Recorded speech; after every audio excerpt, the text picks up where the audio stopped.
सगळ्यात बेजार जर कोण असेल तर गाई सांभाळणारा महाराज. या सप्त्याला जा, त्या सप्त्याला जा, त्या बाबा वर्गणी. लोक म्हणते याचा धंदाच आहे. लोक बी मदत करीत नाही. करायला पाहिजे महाराज, करायला पाहिजे. तुम्हाला सांगतो, मुस्लिम बांधवांचे ते दुकान आहेत, त्याच्यामध्ये असे छोटी छोटी गल्ले आहेत, पेट्या आहे, दानपेट्या. बारकाईनं निरीक्षण करून पहा बरं का. आणि त्या दानपेट्यामध्ये काहीतरी लिहिलेलं असतं, जन्नत केली असं काहीतरी आहे. तुम्ही चांगलं पहा, माझ्या काही एवढं ध्यानात नाही. पण आपल्या धर्मासाठी ते रोज 2-5 रुपये त्या पेटीत टाकते. किती लोक टाकते इथं बसलेले, बोला ना. आता कोण गुंगले 2-5. आणि किती लोक इथले 10, 20, 25, 50, 100 रुपये व्यसनात घालणारे नाही.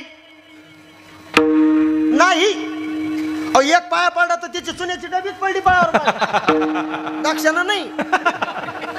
म्हणजे आपण सगळे गाय, छाप, तंबाखू, बिड्याचे कट्टे, सिगरेट या 12 भानगडीत पैसे घालतो. पण 10 रुपये 5 रुपये गाईसाठी टाका, आणि जो गाई सांभाळीत असेल त्याला द्या ना,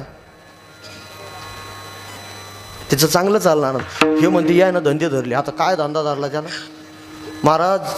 मी स्वतः पाहिलेलो आहे, बऱ्याच गायी सांभाळणाऱ्या लोकांनी इतके परेशान आहेत. ते जालना जिल्ह्यात एक रवींद्र महाराज म्हणून 150 गायी आहेत त्यांच्याकडे. शिवरला एक महाराज भेटले मला, त्यांच्याकडे जवळजवळ 150-200 गायी. पण लोक करत नाही. अहो, आपण जर मध्य प्रदेश, UP, तिकडं बिहार वगैरे तिकडे गेले तर साधू संतांच्या गोशाळेमध्ये जवळजवळ काही ठिकाणी तर लाख गायी आहेत. आणि त्या सगळ्या लोकांच्या दानधर्मावर चालतात. म्हणून महाराष्ट्रातले लोक सुद्धा गायीबद्दल जागरूक झाले पाहिजे. जो देवाला मानतो, जो नाथाला मानतो. आता सध्या नाथ भक्त बी भरपूर झालेले आहेत. तर नाथ भक्तांना सुद्धा जालिंदर नाथ जर गाईला गवत आणून टाकीत होते, तर नाथ भक्तांना 10 रुपये बाजूला टाका, नाही 10 तर 5 टाका. हे करा तर तुम्ही नाथ भक्त